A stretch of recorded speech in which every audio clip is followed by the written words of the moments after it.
Pangarap mo rin bang makapag-tour sa ibang bansa? Kayang-kaya mo nang gawin yan sa isang resort sa Cavite kung saan tampok ang ilang international tourist attractions. Nasa frontline ng balitang yan, si Laila Pangilinan.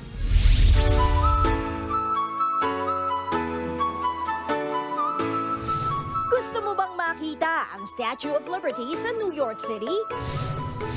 O ang Big Ben sa London, England? Pati na rin ang Christ the Redeemer statue sa Brazil? Lahat ng cultural landmarks na yan, 1.5 hour away lang from Metro Manila. Makikita yan sa resort na ito sa Naic, Cavite.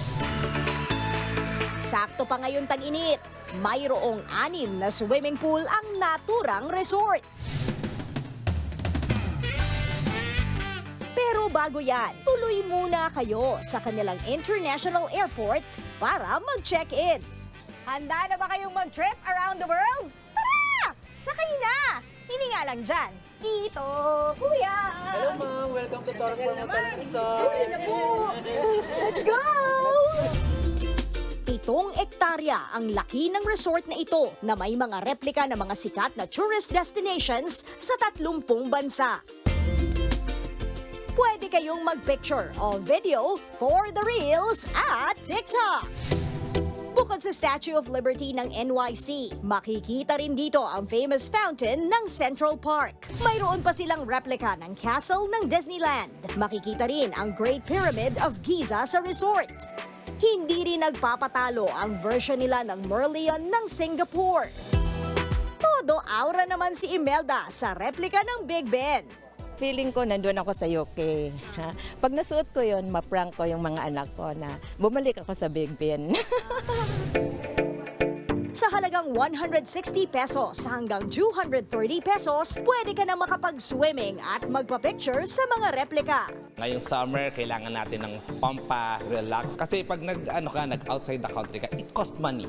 Yung pag-apply ng passport, visa, it's really hard. So how about like yung mga kababayan natin na hindi kayang i-afford yun? So sa akin, parang gusto kong dalhin dito in a very affordable price. Yung ma-feeling mo, yung buong family mo na nakapag-swimming ka na at nakapag-around the world ka pa.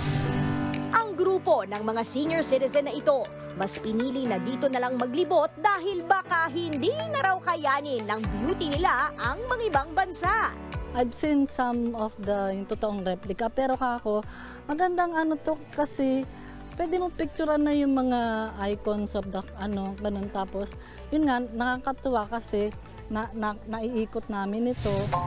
Ang ilang balikbayan naman, sarap na sarap sa pagbababad sa swimming pool dahil sobrang init. Simula 9 a.m. pagdating po namin dito, hanggang ngayon po is nandyan pa rin po kami sa pool.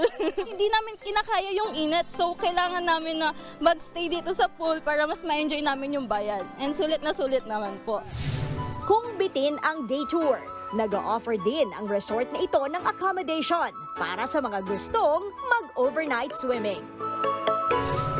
Nagbabalita mula sa Frontline, Laila Pangilinan, News 5. Mga kapatid, Cheryl Cosim po, huwag maging huli at maging una sa lahat sa balitaan. Para sa tuloy-tuloy na talakayang sa Frontline, mag-follow at mag-subscribe sa social media pages ng News 5.